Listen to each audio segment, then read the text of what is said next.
오늘 함께 읽은 민수기 18장 1절에서 32절 끝절까지 말씀을 가지고 당신은 특별하다라는 제목으로 하나님 말씀 나누겠습니다.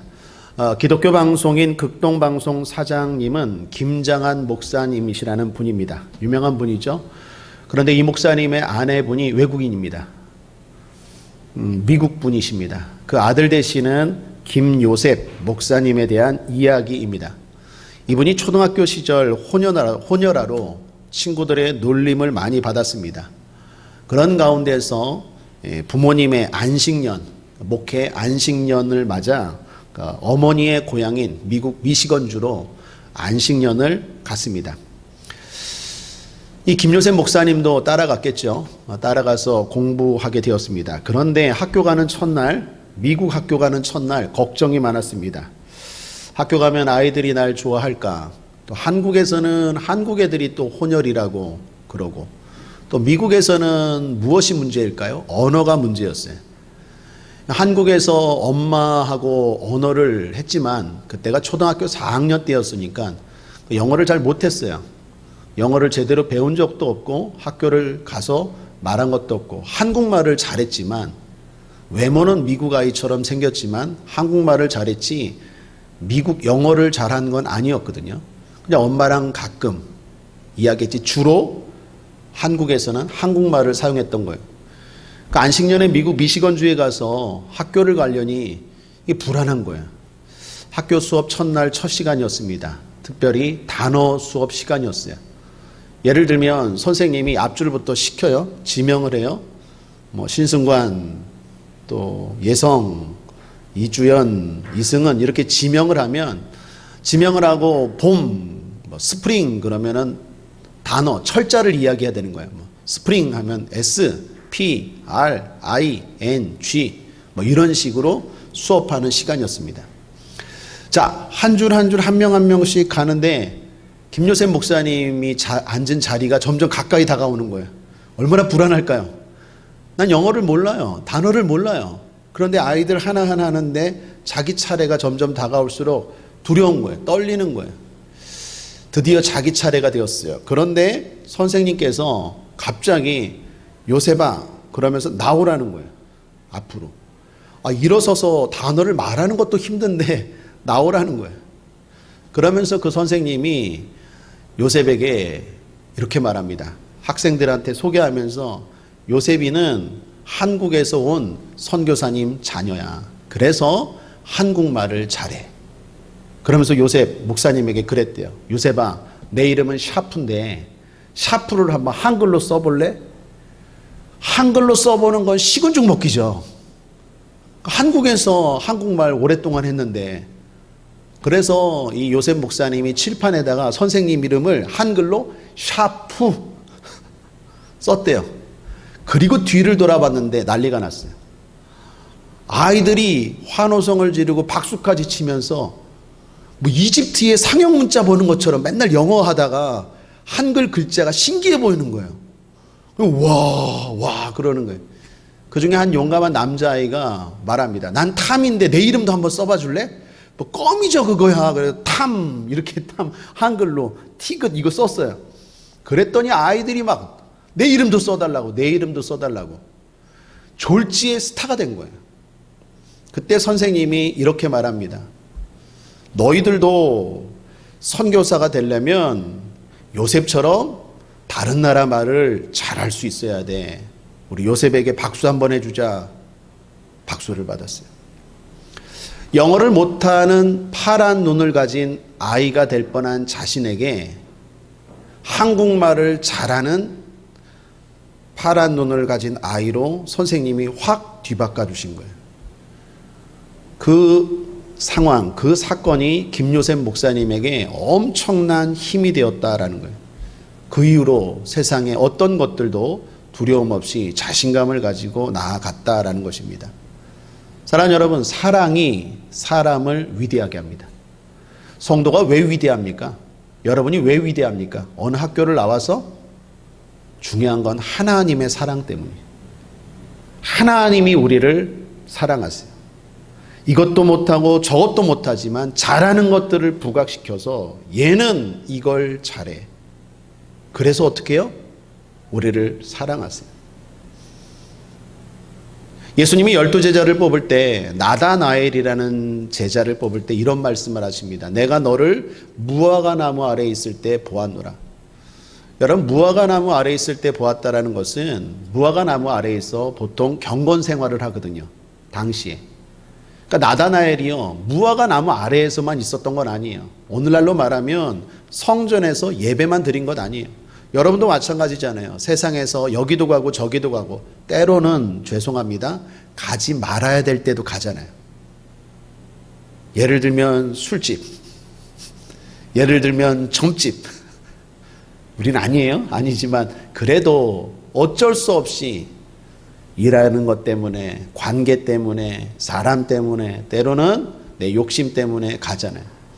그런데 나다나엘도 그랬는데 주님이 그건 다 기억하지 않고 내가 성전에서 주일 저녁 예배 드릴 때 보았노라. 무슨 말입니까? 사랑하는 사람 눈에는 장점이 크게 보여요. 여러분, 자녀를 볼 때 어떻습니까? 단점도 있죠. 그런데 사랑스럽죠. 왜요? 장점이 크게 보이니까 그래요. 하나님이 우리를 사랑하십니다. 그래서 부족하고 허물이 많음에도 불구하고 장점을 크게 보세요. 그게 우리를 위대하게 하는 거예요. 저와 여러분이 그러한 존재인 것 아시고 자신감과 자부심을 가지고 살아가기를 주님의 이름으로 축원합니다. 오늘 말씀은 제사장과 레위인에 대한 말씀입니다. 이들이 오늘날 누굴 말합니까? 바로 저와 여러분을 말씀해요. 목회자를 의미하기도 하지만 궁극적으로는 성도인 여러분을 말합니다. 베드로전서 2장 9절을 보십시오. 오직 너희는 택하신 족속이요 왕 같은 제사장들이요 라고 말하죠.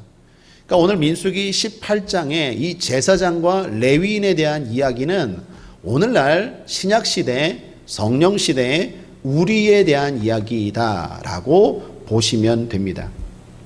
자, 그렇다면 우리는 이 시대를 어떻게 살아야 할까요? 오늘 이 민수기 18장 말씀을 통해서 오늘 두 가지 살펴보고 기도하길 원합니다. 첫 번째, 특별한 책임이 있음을 아시길 바랍니다. 성소의 기구나 번제단은 아무나 못 다루었어요. 제사장과 레위인만 다루었습니다. 그들은 훈련받은 특별한 존재였어요. 만약에 다른 일반 사람들이 다루면 죽기도 했습니다. 그래서 제사장 아론과 레위인의 책임은 대단히 컸어요. 특별히 이 제사장과 레위인들이 했던 일 가운데 중요한 게 뭘까요? 죄의 문제였습니다. 여러분 1절을 보십시오. 여호와께서 아론에게 이르시되 너와 내 아들들과 내 종족은 성소에 대한 죄를 함께 담당할 것이요. 함께 담당하는 거예요. 누구의 죄를? 성소에. 다시 말하면 하나님 앞에 예배드리는 모든 백성들의 죄를 이들이 담당했어요. 이들의 역할이 컸어요. 이들의 역할에 의해서 죄의 유무, 경중이 결정됐고 하나님의 진노가 생기기도 하고 누그러지기도 했어요. 5절을 보십시오. 함께 읽겠습니다. 시작. 이와 같이 너희는 성소의 직무와 단의 직무를 지키라. 그리하면 여호와의 진노가 다시는 이스라엘 자손에게 미치지 아니하리라. 그러므로 백성들이 죄를 짓는 것도 문제이지만 더 심각한 문제는 제사장과 레위인이 어떻게 하느냐가 중요했어요. 여러분 오늘날도 마찬가지입니다. 세상이 죄를 져요. 예수 안 믿는 가족이 있다면 또는 예수 안 믿는 친구가 있다면 예수 안 믿는 세상 사람들이 죄를 져요. 그것도 문제죠. 그런데 진짜 문제는 목회자가, 진짜 문제는 성도들이 타락하면 그 공동체, 그 가정, 그 교회, 그 나라 희망이 없어요. 왜요? 하나님은 세상보다 하나님의 자녀들을 보세요. 그들이 어떻게 하느냐에 따라서 하나님의 진노가 결정돼요. 여러분 소돔과 고모라 성을 보십시오. 하나님이 소돔과 고모라 성을 심판할 때 의인을 찾습니까? 악인을 찾습니까? 의인을 찾잖아요. 의인 10명이 없어서 의인 10명이 타락해서 결국 소돔과 고모라 성은 무너지잖아요. 여러분 과거나 지금이나 세상은 늘 악했어요. 사람들이 말합니다. 말세야 말세야. 세상이 돌아가는 걸 보고 말세래요. 여러분 세상은 예나 지금이나 똑같아요. 똑같이 죄를 짓고 죄악 가운데 살아가요. 중요한 건 그 세상 속에서, 그 시대 속에서 하나님의 백성들이 어떻게 하느냐가 하나님의 관심이에요. 여러분 가정을 놓고 본다면 여러분 가정 안에 예수 안 믿는 가족들 있습니까? 그 사람도 귀하지만 더 중요한 건 하나님이 여러분을 보시고 여러분의 가족의 경중을, 축복의 경중을, 진노의 경중을 결정하시는 거예요. 인천도 마찬가지고 이 나라도 마찬가지입니다. 그래서 우리가 잘해야 돼요. 우리에게 책임이 있어요. 우리가 잘 깨닫게 해야 되고 우리가 잘 말씀을 전해야 되고 우리가 그들을 잘 인도해야 돼요. 교회가, 성도가, 저와 여러분이 하나님 앞에서 바로 서야 돼요. 그러면 하나님이 우리를 보시고 화가 났을지라도 참으세요. 진노하셨을지라도 다시 한번 기회를 주세요. 그러한 막중한 책임이 저와 여러분 가운데 있는 줄 믿습니다. 그러므로 사랑하는 여러분, 가족을 대표해서 기도하십시오. 안 믿는 남편이 문제가 아니라 기도 생활 열심히 안 하는 내가 문제예요. 안 믿는 부모가 문제가 아니라 자꾸 예배를 빼먹는 내가 문제예요. 하나님은 나를 더 크게 보십니다. 이 나라를 위해서도 마찬가지고 또한 우리 주변을 위해서도 우리가 그러한 마음으로 하나님 앞에 서야 될 줄 믿습니다.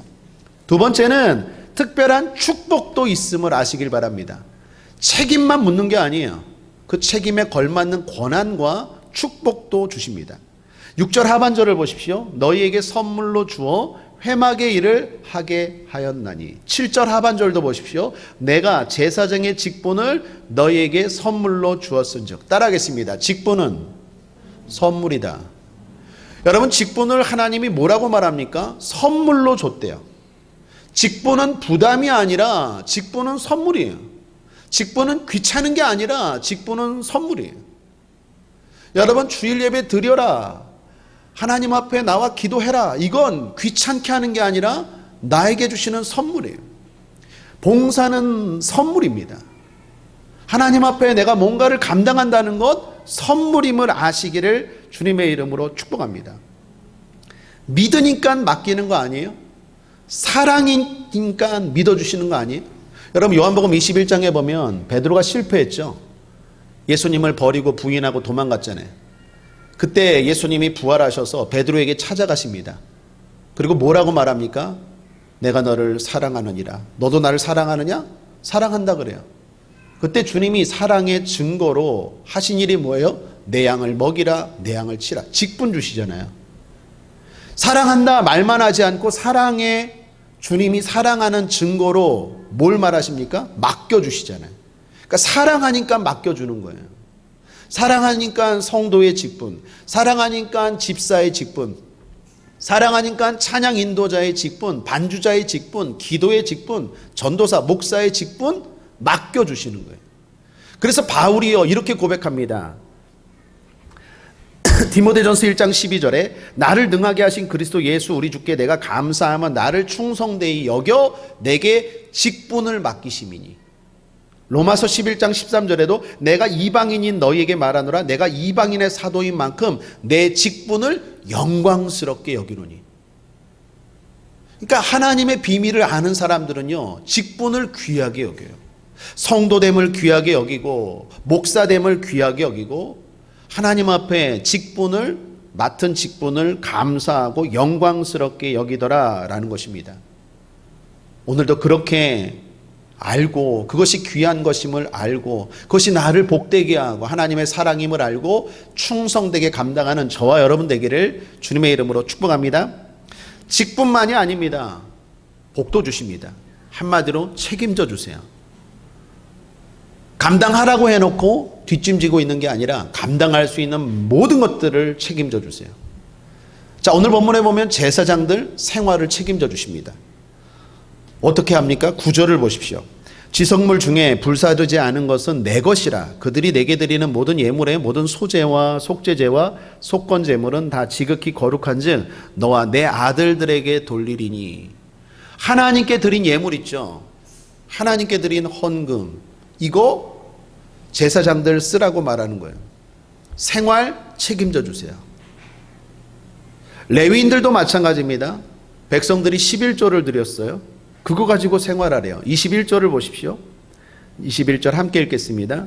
내가 이스라엘의 11조를 레위 자손에게 기업으로 다 주어서 그들이 하는 일 곧 회막에서 하는 일을 감나니.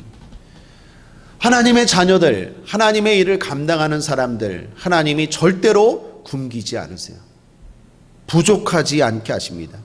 이 외에도요, 소제, 속죄제, 속건제의 제물 가운데 불사르지 않은 것, 모든 요제물, 또한 곡식의 첫 수확물과 서원 예물, 정한 짐승의 첫 새끼로 하나님께 드려지는 것들, 8절부터 24절까지가 제사장과 레위인들이 갖게 될 소유물에 대한 이야기예요. 하나님 지금 무슨 말씀하십니까? 걱정하지 말라는 거예요. 성도된 여러분들, 무엇을 먹을까, 무엇을 마실까 염려하지 않게 되길 바랍니다. 하나님이 채우십니다. 채우시되 풍성하게 채우십니다. 빌립보서 4장 19절, 나의 하나님이 그리스도 예수 안에서 영광 가운데 그 풍성한 대로 너희 모든 쓸 것을 채우시리라. 할렐루야.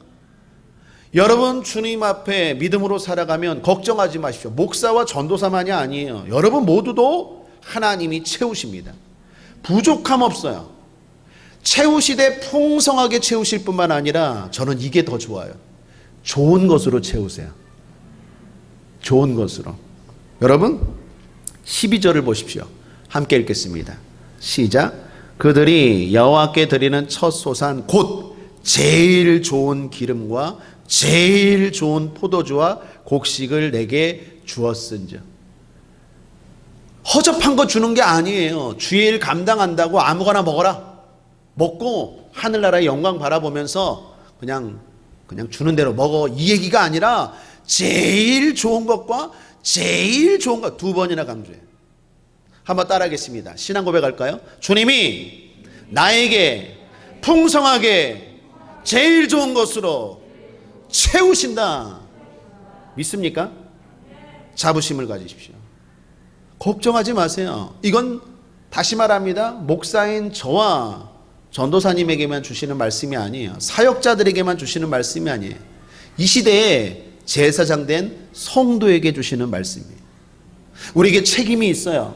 우리 가정을 위해서 기도할 책임이 있어요. 전도할 책임이 있어요. 내가 만나는 이웃들, 친구들 주님 앞에 인도할 책임이 있어요. 이 성, 소돔과 고모라 성처럼 타락해가는 이 대한민국 성을 위해서 기도할 책임이 있어요. 아프가니스탄을 위해서 기도할 책임이 있어요. 북한을 위해서 기도할 책임이 있어요. 그런데 책임만 있는 게 아니에요. 하나님이 복도 주세요. 하나님이 축복해 주세요. 뿐만 아니라 가장 큰 복은 뭔지 아세요? 하나님 자신을 주세요. 이거보다 더 큰 복이 어디 있겠습니까? 여러분, 성경 말씀 20절 말씀입니다. 여호와께서 또 아론에게 이르시되 너는 이스라엘 자손의 땅에 기업도 없겠고 그들 중에 아무 분깃도 없을 것이나 나는 이스라엘 자손 중에 내 분깃이요 내 기업이니라. 이 땅에서 예수 믿어도 어떤 대기업의 총수처럼 잘 살지 못할 수도 있어요. 타 종교를 믿는, 우상을 숭배하는 그 어떤 사람보다도 가난할 수 있어요. 그런데 진짜 복 중의 복은 뭔지 아십니까? 하나님이 우리의 기업이 되신대요. 하나님이 내 분깃이 되세요. 그 말은 하나님이 늘 함께 하신다는 것이요, 또 하나는 하늘의 영광, 하늘의 상급이 있다라는 얘기예요. 그러므로 사랑하는 여러분, 낙심하지 마십시오. 비교하면서 흔들리지 마십시오. 오늘도 당당하게, 오늘도 나에게, 이 나의 어깨에, 이 나의 두 손에 우리 가정이 달려있다. 우리 가문이 달려있다. 이 영종도가 달려있다. 이 코로나가 달려있다. 아프가니스탄이 달려있다. 우리나라가 달려있다. 아멘도 안 하시네. 그러한 사명감을 가지고 기도하십시오. 빈말이 아닙니다. 우리의 기도로 하나님이 그 모든 것들을 책임지시고 역사할 줄 믿습니다. 아울러 그렇게 예배하고 기도하고 봉사하는 것으로 인해서 손해나고 어려움 당합니까? 걱정하지 마십시오. 제일 좋은 것으로 풍성하게 오히려 하나님이 채우실 줄 믿습니다. 그러므로 믿음으로 살아가는 저와 여러분 되기를 주님의 이름으로 축원합니다. 걱정하지 않게 되기를 거듭 주님의 이름으로 축원합니다.